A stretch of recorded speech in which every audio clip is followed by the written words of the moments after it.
Hey, just finishing this claim to get Dave back on the road.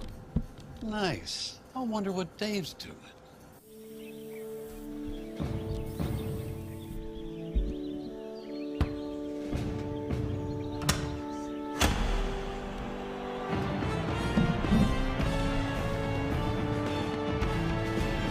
You do your thing. We've got you covered.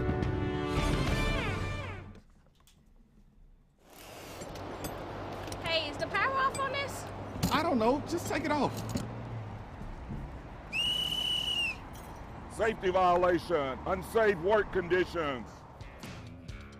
In the construction trades unions, safety is our highest priority, and we train you to recognize and speak out on unsafe working conditions so that everyone arrives and goes home safely. Learn about careers in construction at georgiaconstructioncareers.com.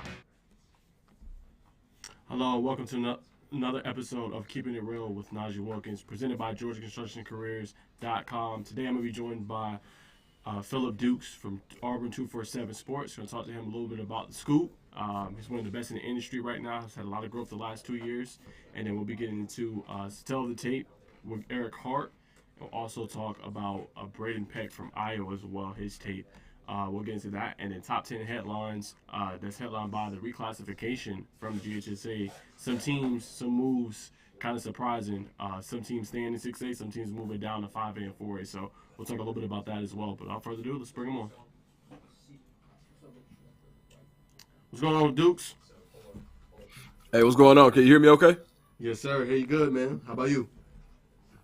I'm good, man. I appreciate everything. Yes, sir, man. Appreciate you coming on. So, Duke, I want to just talk about just your success with 247 and just your career. I remember you telling me just off air just kind of how it started for you, but just give us a little bit of scoop. Just talk a little about your story and just how you get to where you are today. Man, well, so by trade, I was an operations manager. I was running a warehouse. I was making pretty good money. Then during the pandemic, I started working from home. I had a lot more free time on my hands, so to speak. So I had a buddy of mine that had a lot of information that we talked about every day. And so I was asking him one day, like, hey, bro, you mind if I, say some of this, like maybe on a message board? And he was like, yeah, cool. And so I signed up for the message board for 24/7. I was already a member, and I just started putting some stuff out, and people were like, yeah, right. And then it would start coming true. So then some of the guys at 24/7 were kind of like, all right, you need to stop posting this. So I said, all right, well, I'll take it to Twitter. So I took it to Twitter, and from that point, it kind of blew up in the Auburn market. Eventually, 24/7 reached out and asked, we seen what you've been doing. Would you like to come on? That's really kind of how it happened. I just think like consistent faith and hustle has also been a huge part in my success in such a short period. For sure, and I remember you telling me a little bit about NABJ and just kind of that impact it's had on your career as well. So just what would you tell other journalists out there that are in school, practicing journalism or communications? What would you tell them just the value of going to NBJ and going to some of those conferences and being a member of that? Yeah, I think one of the worst things that somebody who has goals and aspirations can do is to not take advantage of resources. That's a resource that's readily available. It's a minimal fee. You can go without even being a member or paying the fee. And there's so many people that who've been in your shoes. So me going in as a middle-aged guy, brand new writer, and I kind of felt out of place. But being authentically myself and having a passion for what I wanted to do, people just started to gravitate toward me. They were like, hey, what are you doing? I love what you're doing. You're chasing your dreams. You're chasing your passion. And there are so many resources at NABJ where you could walk into a meeting. I'm on Twitter, and it's a guy named Phil Lewis who everybody follows. Like, it's just, he's the news guy nationally. And he's like sitting right next to me. Like, so the amount of connections that you can make and the networking opportunities are endless. So I think it's something that anybody who any journalist of color should try to tap into as far as the National Association of Black Journalists.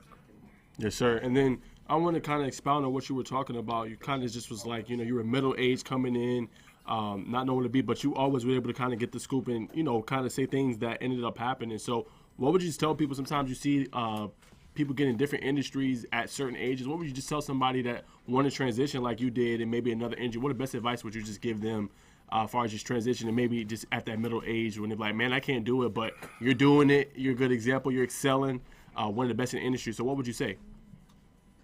I think the first thing is to use your experiences. A lot of what I learned in corporate America, I've been able to parlay into my success now. And don't be afraid. I mean, you don't have to have it all today. Like, I didn't decide when I started my Twitter that I was going to quit my job then. Like, it happened 3 years later. Like, so it's not like, okay, well, you know, as somebody at my age, I just turned 41 about 2 weeks ago. I got a 10-year-old, I got a house, I got stuff to pay for. Like, you know, actually, it's not like that. But what I did was I managed my time correctly based on what I wanted to do. So I knew that I couldn't go give somebody for a week to pour into what they wanted to do in their dream and not pour into mine. So I would take those minutes, that 10 to 15 minutes during my lunch break, take an hour, but get up an extra hour early to go pour into myself. And that consistency and my weekends were non-existent. It was like, that was grind time for me. So, but they say if you do something you love, you'll never win. Like some coaches talk about deposits and withdrawals. And what you put in the bank is what you're able to withdraw. You can't withdraw anything that you didn't put there. So for anybody who's in my situation or in a situation similar, follow your dreams, but don't be afraid of the work. And if you put the work in, you're going to be able to make withdrawals.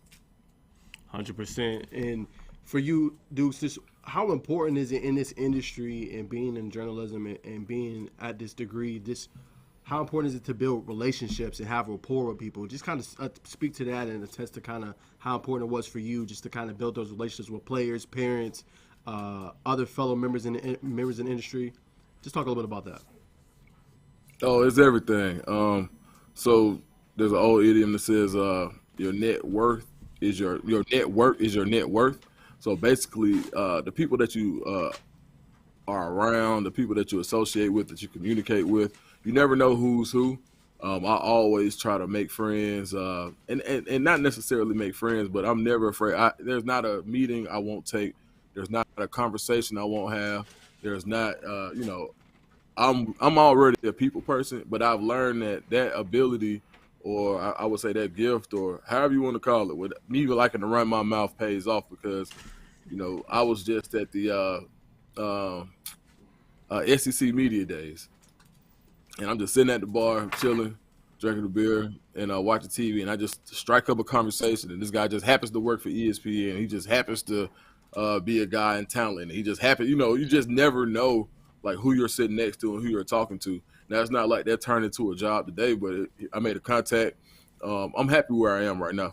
But just, you know, just having a guy who's worked in college football, who's able to give me tips about where to go and how to go, and their experience just comes from just talking, man. So never be afraid of conversation, especially if it's one, you know, a reasonable conversation. But, yeah, never be afraid to open up your mouth, speak, and ask for help.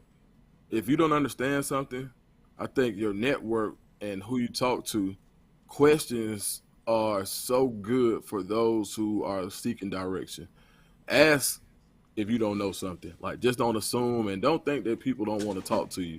Like, they may not want to, but make them say it. You know, you just can't assume that. You don't know who's going to have something. They may have that key that unlocks the door that you've been looking for, and it may take 10 conversations to get the right one. But how important is it to you? Like, what's your why? If it's that important, then you're going to ask those questions and you'll get there. So I'm not even there yet, but, you know, just me being able to quit my job, I'm making pretty good money. For me to be able to quit my job, still keep everything that I have, and still be able to save money and do something I love to do is huge for me. So, you know, every day I wake up with gratitude and grateful. And I think to anybody else, I think just understand that networking is probably the most important part of it's not always your talent. It's not always your area, your circumstance. A lot of times it's just the people that you know.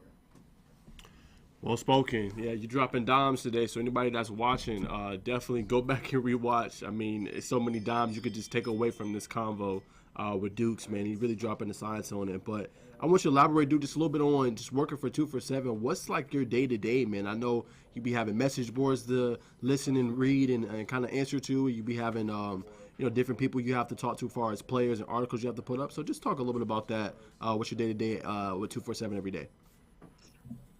I mean, I live it. You feel me? So it's kind of like, so my phone is always ringing about football regardless. So a typical day for me is I'll wake up, I'll go to the message board, see what people are talking about. I'll go read the local paper, read everybody who's on the Auburn beat. I think it's really important to not just read the digital media source that you work for. I think it's important to know what's going on in the area just in case you miss something. And then from that point, to make sure I cover the beat, I'll check in with guys that if I'm talking to somebody on the recruiting staff, coaching staff, guys that I've built relationships. Sometimes it's simple as like, hey, what's good, bro? Oh, now I'm gonna say, hey, man, do I need to be on it? No, everything's quiet. They may not answer some days, So those are the days like, you go cover up practice, ride down to Auburn when they do have media availability. Make sure you're around, make sure you're around the complex, slap five. Hey, what's going on? Hey, there's a lot of information that comes out of just, hey, what's going on type texts and phone calls and, but I think for a tip for anybody who's doing what I do, if you want to be a scoop guy, every conversation can't be, I need information. It's going to have to be, sometimes you need to check on the person. I think that's really important. What separates me from some people who may do the same thing that I do is sometimes guys will go call me and check on my son. They're going to call and, I'm going to call and check on their kids. Like, it's not always, hey, man, I need something from you. Because when you start to feel like that, like how do you feel when every time you talk to somebody, it's gimme. So I think being able to, you feel me? So it's like I think a lot of times, just a tip for anybody who's watching, who's into what we do, bringing some value add, right? Having information. So I talk to a lot of high school coaches, and there may be a kid that, hey, I think this kid is looking around. All right, so, hey, I got an article coming out. It's going to say this. You may want to check the article out. Not that I'm doing anything against the rules, but if I have an article, if I tip a coach off or there's some type of value add that I can bring from information that I have, I think is really important. So I think mining that information, so not just talking to college coaches, but definitely talking to high school coaches that I built a relationship with. Going to see people is really, really important. And my day-to-day is, it's different when you're sitting behind a keyboard or you're sitting behind your phone or you're tweeting. When I pull up on you, like when I push up to a school, it's like, oh, what's up, Dukes? Like, I try, I might bring some donuts, something, where people like, they happy to see me. And so from that point, the conversations start to flow. I might hear, how a coach feels like, how a high school coach may feel like a certain college is recruiting their kids, or where they think a recruit may be leaning towards. And so by that time, I have an article ready. I can go through Monday through Friday. If I go hit 5 schools in a particular area, then I'm going to have enough information, not for me, then for somebody else. Another tip also is everything ain't for you. So I'm in Atlanta, and I cover Auburn. So there are so many schools that are recruiting the Atlanta area.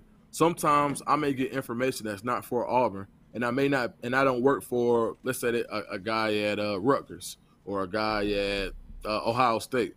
Okay, I may not be covering that beat. So what I'll do is I try to reach out to somebody in the 24/7 network who works at that school and say, hey, I heard this. You may want to check in on this.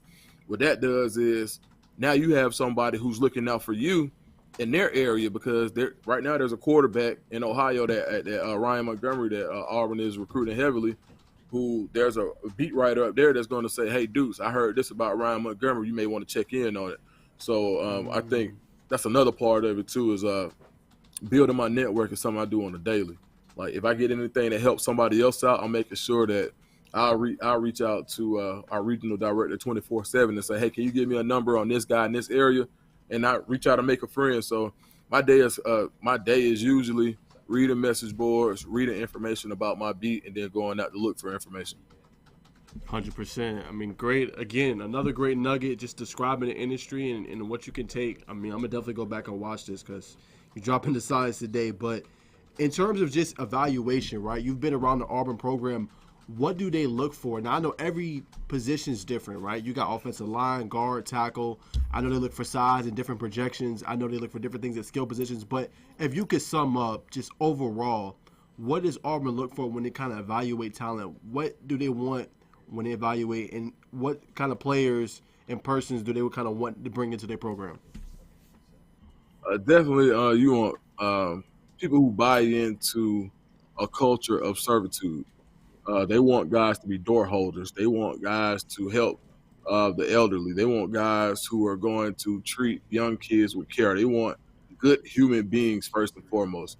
If I from the conversations that I've had with the decision makers when it comes to recruiting in Auburn, the people filter is first. So there may be a guy with questionable character that may be a heck of an athlete that Auburn may take off the board if they don't feel like they have their priorities in the right place when it comes to being a good human. So I think first and foremost, a guy who's going to qualify, a guy who does the right things, who does what he's supposed to do is going to be more important to Auburn than talent at this point. Now, the next thing is talent. I mean, you can't compete in the SEC without having a certain level of talent, a certain level of size, and I think speed is very, very important. Definitely at skill positions, you want faster guys. Even at non-skill positions, you want guys who are explosive. And I think speed is a really good indicator of explosion. And I think that's kind of one of the things Auburn wants: explosive athletes and good people, if I were to sum it up in two characteristics. Got you. And then speaking of, I know 2024 is about to end. It's a player I want to ask you about that recently committed. You covered it, did an outstanding job on it. But I just want to talk about just 2025 real quick before I ask that question. Just who are some players that, you don't have to reveal too much, but just 2 or 3 players maybe that they're just eyeing kind of in the Georgia realm, in the state of Georgia, that they're really interested in recruiting very heavily in 2025 class? Oh, definitely. I think when you look at what Auburn is lacking, I think play along the trenches is really important. And I think Auburn also knows that. So I think offensive lineman is something that they're gonna pluck out of Atlanta. They're really heavily invested into the Atlanta area. I think one of the higher rated guys on the board is Juan Gaston out of Westlake, the Mammoth offensive tackle, whose dad was a heck of a basketball player at Columbia High School, also at Georgia Tech. Juan Gaston Sr. But Juan Gaston is someone who's very high on their board, as most of the teams, as he is most teams in the country. But for what I'm hearing, I think that's a Georgia, South Carolina, Tennessee battle early on. Next, I would probably say Brayden Jacobs from Buford, the son of Brandon Jacobs, former Auburn running back and New York Giants running back. He's really high on Auburn's board, and he seems to have a mutual respect and want to be at Auburn at this point. I think Clemson was an early front runner for him, as well as Penn State. Georgia got involved a little later, but I think Auburn sits in a decent position for Brayden Jacobs. And I would say the duo at Langston Hughes, Alabama commit Dontrell Glover, who's a 2025 guard. He played tackle last year on the other side of Bo Hughley, who's now at Georgia, based on necessity and how good he is. But he's really a guard. And Langston Hughes brought in 2 transfers to play tackle. One being Tavares Dice, who's the other guy that Auburn is really, really high on in the 2025 class. Freak athlete, really, really explosive as an offensive tackle. I actually was at Langston Hughes' game against East Paulding, I believe. And there was a college coach there recruiting another player, and he said, look, I'm not here to practice on anybody. I know I won't get that kid. But speaking on Tavares Dice, he said that's a 10-year NFL player. And so that spoke volumes, especially considering the guys that he's coached. He's a college coach now that coached in the NFL for years. So I thought that I shared that information with his family, and I thought that was really exciting to be able to not help, but share that information to a family or somebody. This kid didn't have any scholarship offers as a 10th grader. So coming to Langston Hughes, getting that exposure, he's blown up. And I think but back to Glover, he's somebody who's currently committed to Alabama, who's high on Auburn's board. So when it comes to Auburn and Atlanta next year, expect for the field to be heavily favoring the offensive and defensive lines. One other guy I'll talk about is London Merritt at Woodward Academy, the edge rusher. Auburn is super high on him. So I would look. Those are 5 guys that you can that you can really anticipate Auburn kind of going hard on next year. Appreciate you sharing that, Duke. And then one last thing, just on the recruiting with Auburn, I just want to ask. I know he's already locked in. Like I said, you did a great job covering his commitment. Just KJ Bolden. I've talked to some people too, especially the commits, and they're pushing hard to get him to come to Auburn. Just what's just your take? You don't got to share any information, but just what's your take on that? And I mean, I know you know him. Just you think he's locked in with Florida State, or do you think he potentially could get flipped? I think KJ is locked in, to be honest. I think he's going to still visit places. I think that nothing's impossible, but when it comes to just a fit, a feel, and somebody, a school that he's always dreamed about going to, and let's say Florida State came out and they won 6 games in Auburn, and they're kind of in the same place as Auburn is, then yeah, it looks a little different. But Mike Norvell has done a great job of getting Florida State where they need to be in order to show the trajectory where the Seminoles are. And now they're starting to look like the Seminoles of the early 90s, the late 90s, early 2000s, before, kind of the lull until Jameis Winston got there. But if you take away the Jameis Winston years, then Florida State has kind of been in the lull over the past 15 to 20 years. So right now, this is the most consistent we've seen the Seminoles. And if I were to make a prediction, I think he sticks with his commitment. But I do think that he will probably take another visit or two before it's said and done. Yes, sir. And then I just want to ask, just overall in the industry, what if you had to say, Deuce, just what's been the most rewarding things just so far? Obviously, it's been a journey, and you have a lot that you had to put in time and effort and work. But like you said, when you do something you love, it don't really feel like work, and that's the best thing. But just what would you say just been the most rewarding part so far, kind of just your short tenure in this field? I think the most rewarding thing is for the people who believed in what I was doing from day one, for me to be able to substantiate their belief in me by continuing to be successful has been super rewarding for guys to say, hey, man, I remember when you had 50 followers, and I remember when you wrote that first post on the message board and they were clowning you, and man, it's great. It's great to see how you've blossomed. And just that, and the day I went in to quit my job was pretty good too. Like, I ain't gonna lie, like that was the day I walked in there in that warehouse, man. I'm the ops manager. I reported directly to the president, and I was like, hey, man, it pains me to say this, but I'm putting in my notice. And he was looking like, what? Like, what are we going to do? And just being a good guy, we didn't announce it to the team or to the plant. But, just being able to put in a notice. I gave him 3 months notice to walk out with my head high, enjoy the party, and just like, hey, and by the time I left, they were really happy for me. Like, because I was able to really kind of reveal what I did on the side at that time. And they were just amazed and blown away. It was like, dog, like, you've been doing all this and you come in here and work 50, 60 hours a week. So, like, that was really rewarding by being able to go in and put in a notice and leave my career the right way. Yes, sir. Well, I got 3 more, and I'm going to let you go. One, just last question on Auburn. What do you think it takes to get them back to what they were, right? Kind of being a contender in the SEC West. Obviously, next year there's not going to be divisions anymore. It's just going to be SEC, especially with the implementation of Texas and Oklahoma. But what do you think? You've been around the program. What does it take for Auburn to get back to where they want to be, contending for national titles, contending in the SEC West? You got to hit in the portal.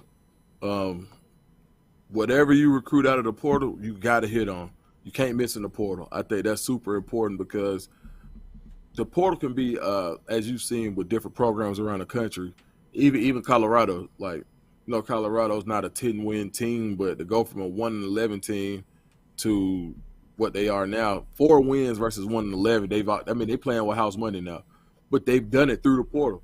I'm not saying the portal is an end-all, be-all, but Auburn started at a higher level than Colorado was. Their roster was that much closer to being SEC ready. So the second year in the portal is going to be really important to bringing in guys who are ready to play, who can come in and make an instant impact. And if you get the right guys, like Auburn plucked probably about 6 starters out of the portal last year, If you go back and you get another 6 starters, I mean, really good guys out of the portal, then Auburn can return to prominence like super fast, especially if you get the right quarterback. For sure. And then I just want to talk a little bit about and wish you congratulations. You just signed a big deal. Seeing you shared it on Instagram with Culture Sports Media. Just talk a little bit about that and just how excited you are to form that partnership with them and kind of their representation. All right, so that was important for me because I'm coming up on my free agency as a writer, as a digital sports media guy, so to speak. I'm coming up on my free agency, and Ty Baisden, who manages R&B singer by the name of Brent Fayez, and other countless other acts. He partners with $1 Million Worth of Game podcast as well. Really good relationship with Gillian Wallow. So he identified what I was doing. He liked it. He was like, "Look, bro, I think that with some of the things that I'm able to do, we could market you at a larger scale." And I was down. So we went over some things. And now, right now, I sent them in to kind of negotiate my next deal. We'll see. I got an inkling of where I'll be next year, so I'm not gonna give that away. But definitely, it's really been a positive development to be able to be in the same circles as somebody who's been on billboards, top 40 under 40, a rising executive in music who said, you know what, I want to get into sports. He starts a sports agency and says, you know what, I want to get into sports media. And he's like, look, he basically was like, dog, if you believe in me, I can really invest my time into trying to make you as big as possible, as big as you would like to be.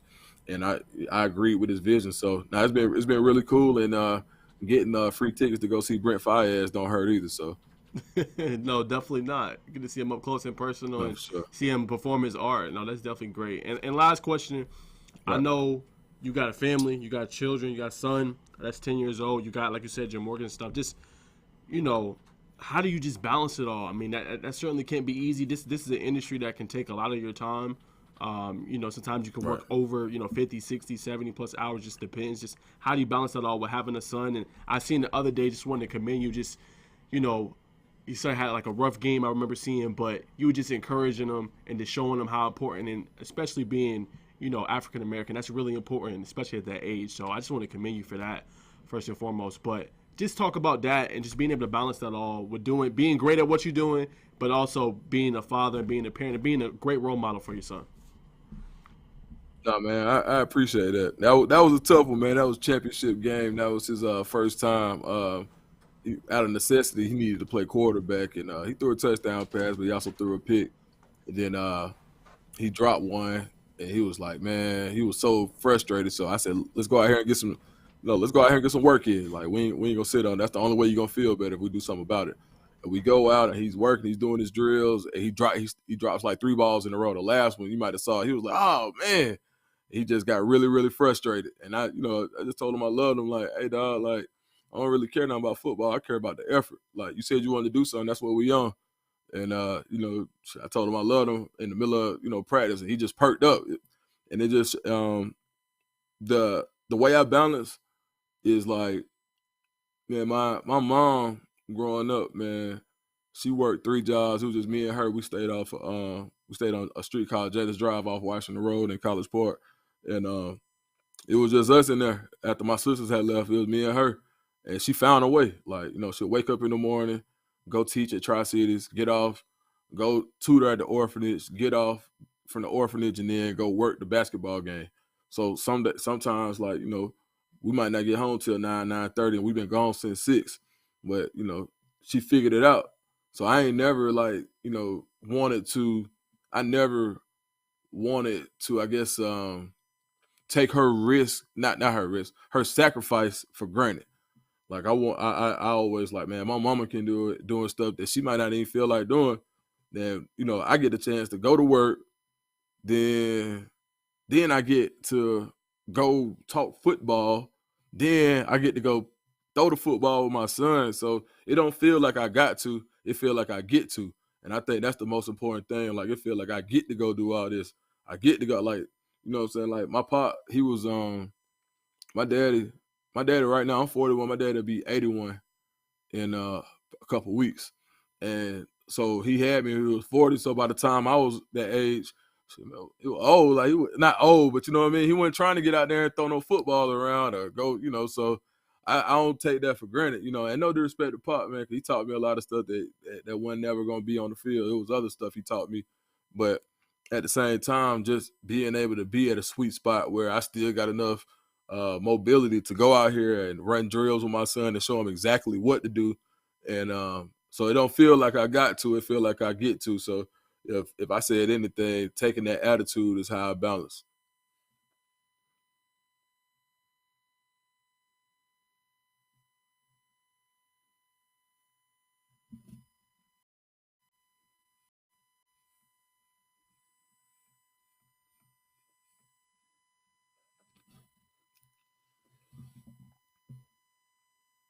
Yeah, I lost you. I lost you.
Hey, does it matter if this leaks? It don't matter to me. Can't see it from my house.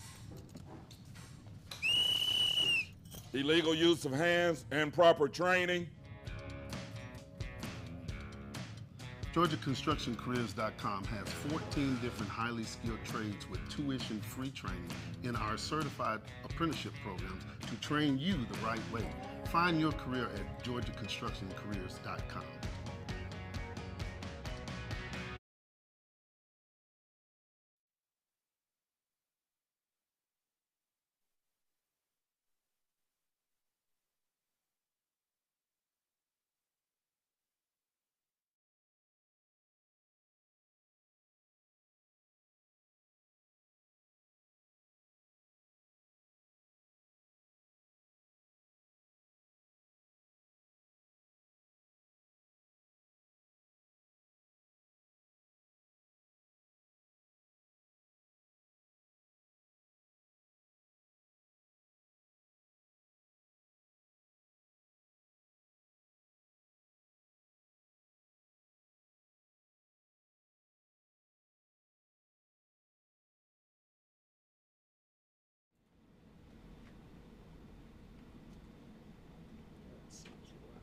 Check.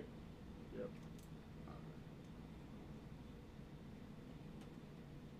Step. So from the can.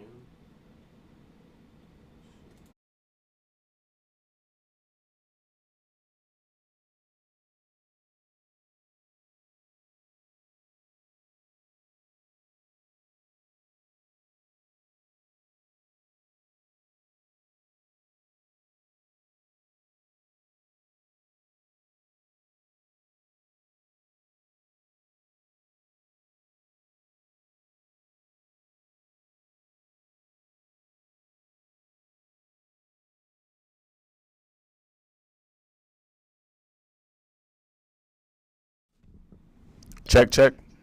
All right. So sorry about that, guys. We had a little bit of an audio issue. We're gonna cut to break, do 2 more commercials, and then come back on the other side and go to tell the tape. Hey, is the power off on this? I don't know. Just take it off. Safety violation, unsafe work conditions. In the construction trades unions, safety is our highest priority, and we train you to recognize and speak out on unsafe working conditions so that everyone arrives and goes home safely. Learn about careers in construction at georgiaconstructioncareers.com. What you doing? Hey, just finishing this claim to get Dave back on the road. Nice. I wonder what Dave's doing.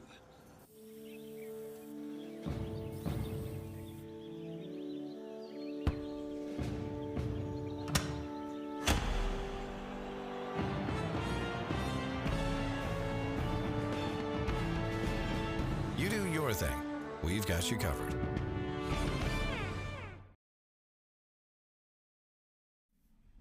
All right, guys, we're back. Again, sorry about that, but that was the interview with Phillip Dukes. I'm definitely going to text him this and say it on camera, too. Just definitely respect what he does and just his grind to get where he is today and just doing what he does for the industry and for, you know, people that want to aspire to get to where he is, man. So definitely left after talking with him with more respect than I had even going in. I had a lot then. So really fun interview. Go back and look. I mean, it's great for journalists coming up in the industry that want to learn and want just different nuggets and things like that.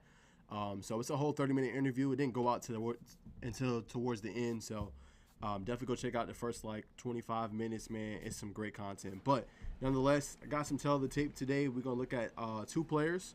First, we're going to start with Gainesville wide receiver Eric Hart. Break down his tape. 4 touchdowns in the last 3 games for the Gainesville Red Elephants. And then we're going to talk to Brayden Peck. Break down the tape of Brayden Peck from Iowa. So without further ado, let's go ahead and roll it. Gainesville, Eric Hart.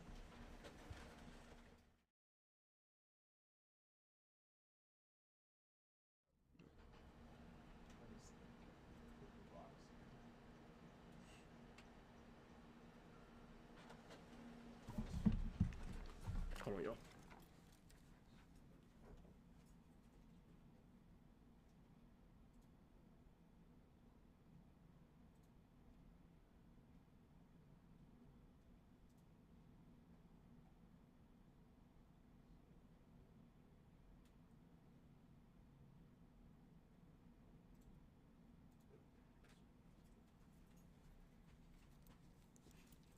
All right, y'all. So we're going to roll this one back. But this is basically big-time kick return from Eric Hart. Just taking it the distance. Good little hedge right here. Look at the 4 blockers there and then 5. They do a good job creating a wall. Boom, and then opening up, breaking that tackle. 2 tackles broken right there, filling the crease. Turning into a big play. Once he hits about the 50, 45-yard line, turns it into a touchdown. Big-time gain right there. Here, love this play. You're going to see multiple angles. Nice block punt. So this is their starting receiver, but look at him right here. Better angle right here. Boom. Nice job right there, getting his hands up, making an impact play, putting it into the red zone for his offense. Right here, you're going to see him playing the Y. Press coverage. Nice release right there. He is getting pressed. Look at him go get the ball. Woo. Excellent right there. Right here, he's in the Z. Nice free release. Corner route. Back to right's pressure. Look at him go get it. Look at this move. Woo. Nice inside move right there. Cut on the Jets. Boom. Easy tutty right there. So nice move inside, good yak ability as well. Right here, he's going to get cut off the screen a little bit, but again, nice little corner. Boom. In the side of his quarterback, nice touchdown. All right, here he's in the Z. Look at this move he puts on the defender. Whew. Goodness gracious. Got to do an instant replay. Look at this. This is just excellent footwork and agility. Look at this. Doesn't get the ball. Look at his feet. Boom, boom, boom. Had the defender stumbling. Goodness. Woo, that's nasty work right there. All right, here he is again in the X. Playing off coverage right here. Boom, nice job getting in between both defenders, making a big play. All right, a little bit of emotion. Great play design by the OC. Nice, like, wide receiver screen. Gets it blocked up well. Easy touchdown right there against the North Forsyth Raiders. Right here's a little bit of off coverage. He's going to run a nice slant. Big-time gain into Mountain View territory. Here it's going to be off coverage again. Going to run a nice little outside curl. Get his feet down. Boom. First down. Right here, press coverage. Look at his release. Boom. Already beat him at the point of attack. Look at him adjust. Nice back shoulder right there. Excellent play. All right, here he is right here in the slot. Look at this move, guys. Goodness. Same team, North Forsyth. Big time move. We're going to instant replay it. And I'm going to have Craig pause it too just to show the excellence of what he did. So right there, Craig. So again, you got 1, 2, 3 defenders right there. Got 2 coming into the picture from the outside. So if he cuts it inside, so he's really smart because you can tell. If he cuts inside, he's done. Those 2 are going to catch him. He does a great move right here, faking like he's going inside, and then curls around, fools the defender. You see the defender stumbling right there. The other defender also is going to be kind of out of position. And then look at the backline help from his teammate, blocking it up, allowing for the score. Boom. Got you. Fool both. Uses his speed right here.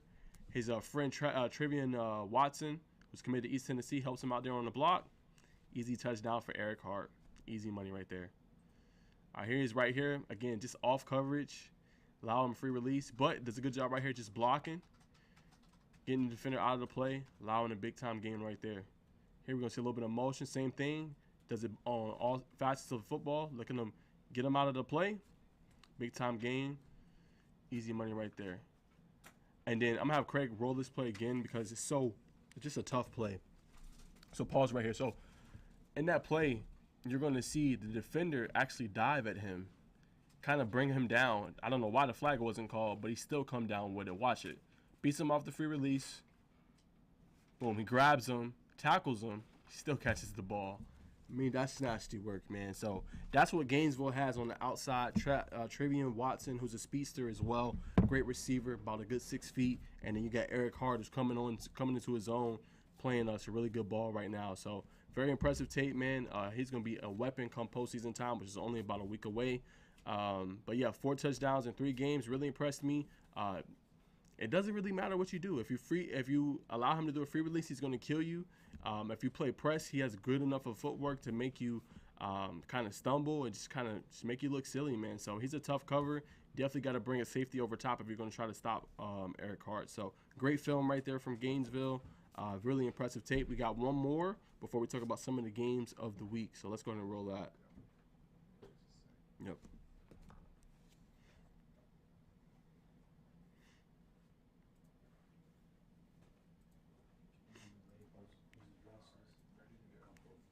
All right, let's do it. All right, so this is Brayden Peck. He is from Cedar Rapids, Iowa. Right here, just going to see a great release. Boom, 1-2. The defender's pressing him. He's wide open. The quarterback makes his throw tougher, but look at him go get it. Whew, that's not an easy catch. And right here, probably one of my favorite plays. Just a little screen. Look at him make the move. Whew. Make him miss. Make him miss. That's 3 missed. That's 4. And look what he turns it into. Nice touchdown right there. Not easy to do. Made 4 defenders miss there. All right, right here, looking to follow his blocks. Wait, and then take it to the edge right here. Boom, 1, 2 missed tackles. That's going to be 3 right here. And then 4. Very impressive right there. Following the outside. Right here, going to see the little bit of athletic ability. Running the ball as well. Just great blocked up. Turns on the jets. Follows blocks. Boom, makes a move inside. Easy tutty for Peck. Right here, he's going to play the Y. Look at this release off the ball. Nice. Actually, let me have you go back, Craig. I actually misdid that play. Okay, so pause it for me. So right here, actually, the scheme of the play is supposed to be a screen. I mean, not screen, a slant. So he does a good job coming up, doing the screen, looking at his quarterback.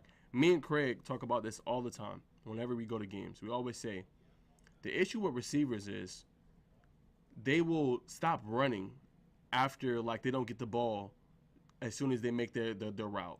But I want you guys to watch this, and I think Craig will be impressed too. Just look at him get into the sight line of the quarterback, become available, change his route, see that, okay, my quarterback's in trouble. I'm going to go back into his sight line, and then I'm going to turn it into a big play. Watch this. Boom. Slant. It's not there. Quarterback's pressure. Look at him get into his sight line. Hey, put his hand up. I'm open. Turn it to a big play. Me and Craig talk about that all the time. Very underrated part. A lot of receivers don't do that. All right, right here, this one throwing on the outside shoulder. Boom, nice move inside, makes him miss. Drags that defender. Nice, about 12 to 15-yard gain right here. Looks like defender's playing off him. Boom, look at his comeback to the ball. Nice feet work right there. All right, here he is right here, like kind of a PA rollout. Good job just dragging his feet, making a big-time play. Right here, I don't know what the defense is doing. Nobody's guarding them. Crazy to think. Here he is. Comes across. Nice catch. Makes the linebacker miss. Keeps going. Drags defenders. Big time play right there. All right, same thing. Kind of off coverage. Looks like a potential cover 3, maybe cover 2. Good job sitting in that zone. Knowing where he's supposed to be. Getting a nice game right there. So that's his tape. Very impressive. I really like just his ability to kind of be an athlete, use him all over the field, and I really like his ability to be able to kind of be in the sideline of his quarterback. That was very impressive to me as well, and I just like his ability as a player. So you just keep that up. He's only a sophomore, 2026 class, so we got a lot of growth he can do. I'm sure he's going to get bigger. I think he has a good size, 5'10". I'm sure he's going to tack on more weight as the years progress. But really impressive film for Iowa. He keep doing this thing, he'll be all right. But really good film. Was thoroughly impressed. All right. So let's talk about some of the games this week that I got my eye on. Should be really intriguing. Got to get some love to Craig on this one. Just Dutchtown Ola. I think that's going to be a really intriguing one. The 3rd and the 4th seed. I think it's a big game. I just want to show love to that area. It doesn't always get talked about a lot, but we talked about on air last week about Jones County and Warner Robins contending and competing for a region title. Warner Robins ended up winning. So this is a big game because, you don't want to be the 4th seed going on the road. 3rd seed, you get a little bit, I won't say that much favorable, but it's a little bit more favorable. And they both lost 2 region games to Jones County and Warner Robins. Dutchtown's kind of had a rough start to the season, but they've been turning it around. The impressive part of this game is the running game for both teams, right? That's the key in this one.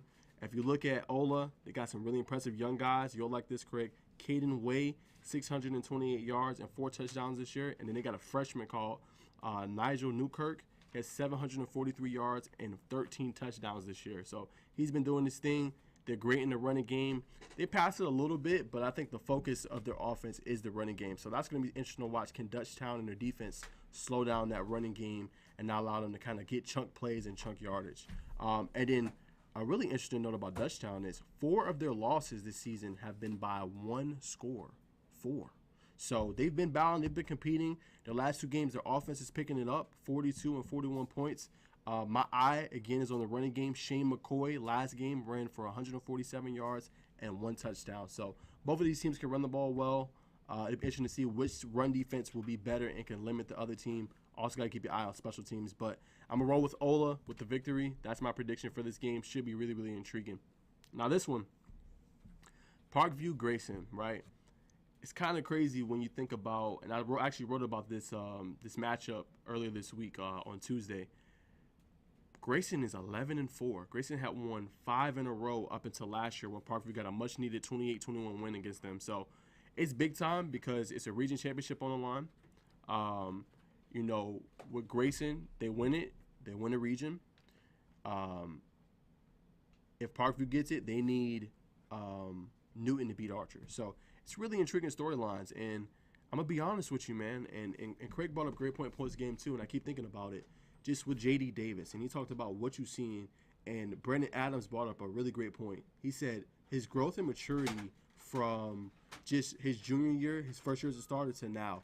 I mean, in that game against Archer, he had 5 incompletions, 239 yards, and 3 touchdowns. So I just feel like he gets the offense. He's not going to turn over the football. I was really impressed with his offensive coordinator and the scheme he ran. He don't put too much pressure on him. He's a playmaker. If something's not there, he can extend and make a big play. So for me, I just trust that quarterback more. I trust J.D. Davis more if it need be. And this is a game easily that Grayson could just run the ball, right? They got Dylan Elder, who went off last game for 2 touchdowns, over 100-plus yards rushing. So for me, I'm trusting Grayson. I like what they can do. And I just like their defense as well. Like Tyler Atkinson's, he's a really elite player, an elite athlete. They got Jalen Bell, who can, lock down receivers, 4-star going to LSU. They got their front 7 is good. Like Grayson just has a lot of weapons, and they can beat you with. Dekiah Banks don't get talked about a lot, but number 15, 6'5" safety, Craig was just raving about kind of his size and seeing it up close and personal. They got some dudes. So the key, though, and I want to see the progression for Jaden Jenkins, right? Will he be able to throw in tight windows? I think where Archer erred at is that they didn't put their trust into Jordan Doe as much, and I think they should have. Because when they were successful in some parts of the game against Grayson, they were attacking downfield, right? They ran too many drags, too many slants, too many screens. And Grayson is a team, they're too fast and they have too much athleticism for you to run sideline to sideline or run sideways. You have to attack them down the field if you're going to have success. So I think that's where they erred at. If they would attack more downfield, I think they would have had maybe a little bit more success. But Grayson is too fast for you to run it sideline or screens. They're going to be on that all day. They pursue, they run to the football. So it's going to be interesting to see because Parkview has the athletes. Not that Archer didn't. They do too, but they didn't attack it. I feel like Parkview will attack it more. You got Mike Matthews, you got Jalen Crawford. So it's going to be interesting to see, and also Carson Wilson, who's going to East Tennessee as well. Can they win on the outside against their corners? I think that's the key part. Now, they've done a good job. It was just their key running backs going down. Kyrie Spain was a 2,000-yard rusher last year. Trellin Maddox came in and really picked it up, but he got hurt too. They're both out. So they got David Rouse now they were depending on, and they got a sophomore running back. So it'll be interesting to see, can Grayson slow down that rushing attack? And I think they got to win on the outside. Jaden Jenkins got to be able to make those throws where they can win on the outside and get big plays, because that's the way to beat Grayson. But nonetheless, I got to roll with Grayson in this one. I just think they have the better quarterback, no offense. And I like their weapons. I think it's going to be tough. Mike Matthews plays safety. Jalen Crawford plays DB. Also, Zealous Hicks also plays DB as well. But they got so many weapons. As I mentioned before, you can run the ball with Elder. You can also go over top with John Seniors, who won Offensive Player of the Game. They got Colin Fox. He had 2 touchdowns in that game. He's a mismatch at the tight end's position. And they also have Alexander Sanchez. So they just got a lot of ways, man, that they can beat you. And they really potent. Excuse me. So I'm rolling with Grayson. Next matchup, Lambert-Milton. This is the region championship last year. So for second year in a row, they're going to compete for a region title, both of these teams. Going to be a great game. Televised on GPB. Again, a region championship. And we talked about just Milton and them kind of struggling to start. But their offense got rolling, and we seen it in that Roswell game, right? Was it perfect? No. But Luke was able to kind of get it going, hit Ryan Gia, hit C.J. Wiley, hit DeBron Gatling. He was able to find his weapons, and the offense flowed more.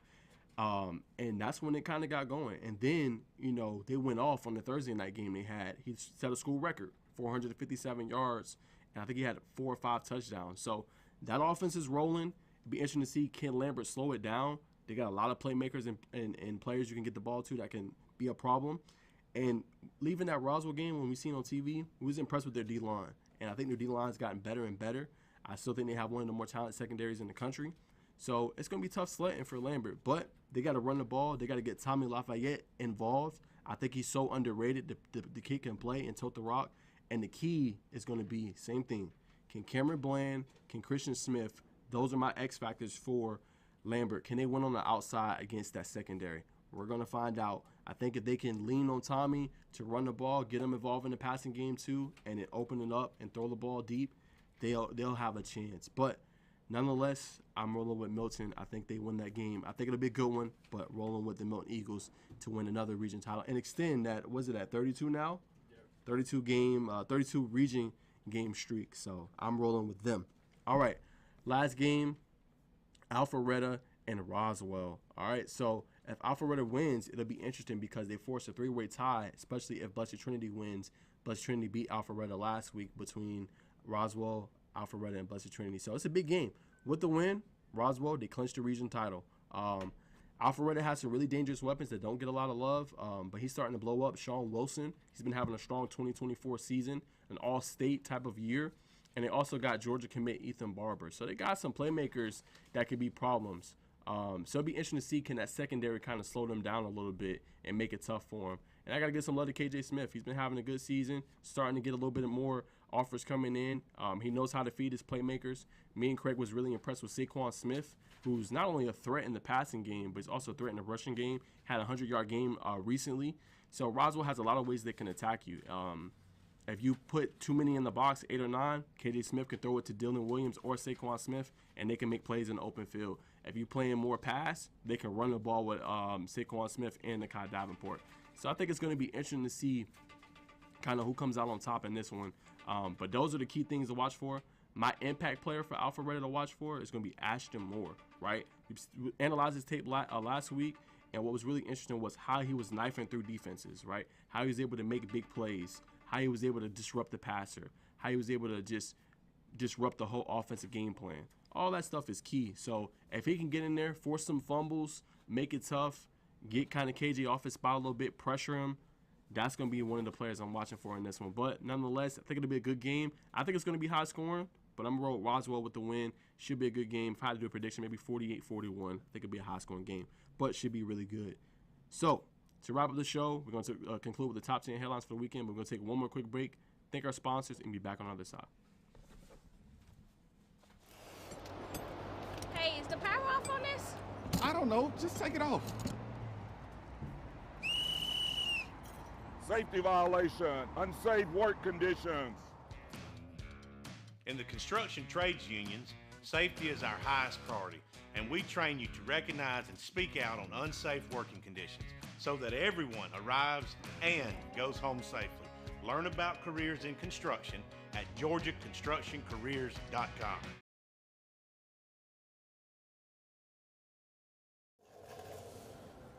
What you doing? Hey, just finishing this claim to get Dave back on the road. Nice. I wonder what Dave's doing.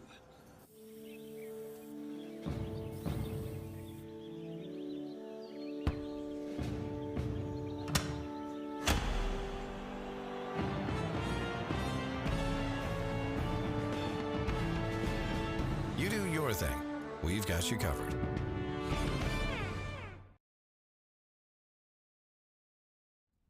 All right, welcome back. Time to conclude Thursday's show, Friday Eve, with the top 10 headlines for the weekend presented by GeorgiaConstructionCareers.com. All right, guys, so we got to do a couple check-ins. One check-in I got to do, Bluffton Bobcats. We had them featured on the show several times this year already. Talked to their head coach earlier this spring, Hayden Gregory. Talked to their star quarterback, Owen Bays, as well.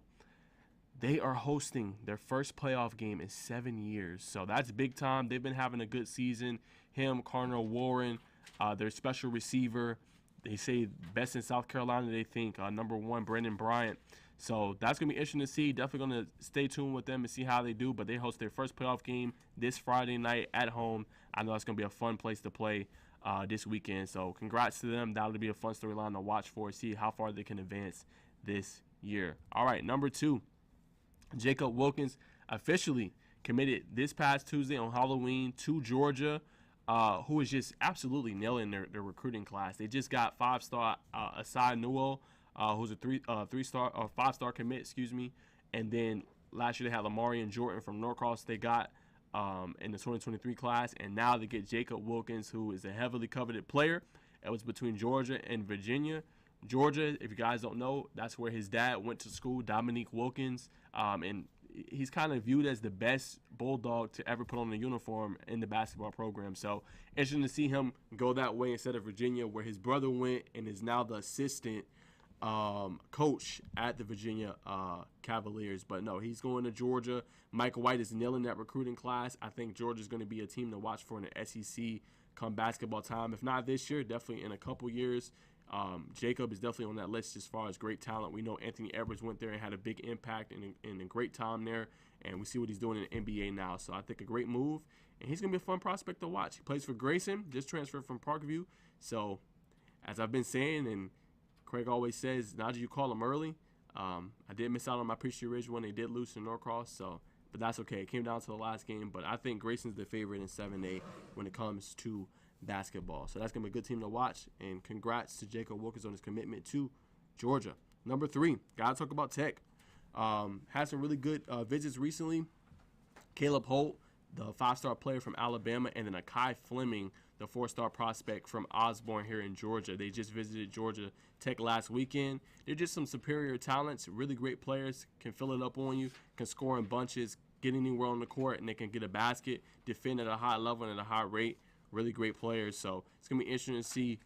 I mean, for Georgia Tech, it's been some years since they've been playing at a high and elite level. Be interesting to see if they can get kind of back to that level. I mean, if you land one of these guys, you got to feel good about that. So that's number 3. Number 4, big-time region championship game on the line between Union County and Fellowship Christian. This Friday night, Region 8 2-way championship between these two programs. So if you have nothing to do Friday night besides watch some games, this is a good one to go to as well, as these two teams battle it out for 2A. Wanting to give them some love.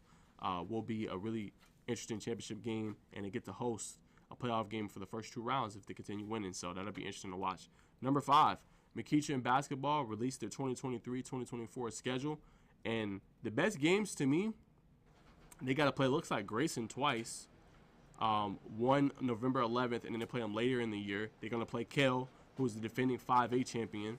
They're going to play Wheeler, who's the defending 7A champion. And they're going to play Milton, who I've heard Milton got a really good team this year. Really deep, a lot of depth. Also got a really good starting 5 as well. So it's going to be interesting to see who comes out on top in that game when they play. But those are the best games I've seen on their schedule. Will be a lot of fun to watch. Number 6, got to give some love to Audrey Vandergriff. She was the Region 5A Division I 3-time Player of the Year recently. She batted an outstanding .623 with 59 RBIs, a .685 OBP, 1.307 SLG, 71 hits. She had like 8 doubles, 2 triples, 22 home runs, 23 base on balls, and then 49 stolen bases, while also scoring 79 runs in 40 games. And just leaving a legacy. I mean, they go and they win the softball championship, their first ever in school history, Prince Avenue Christian. That is big time, so shout out to her. All right, number 7. Got to give some love to Loganville flag football, They moved to 7-0 in the season.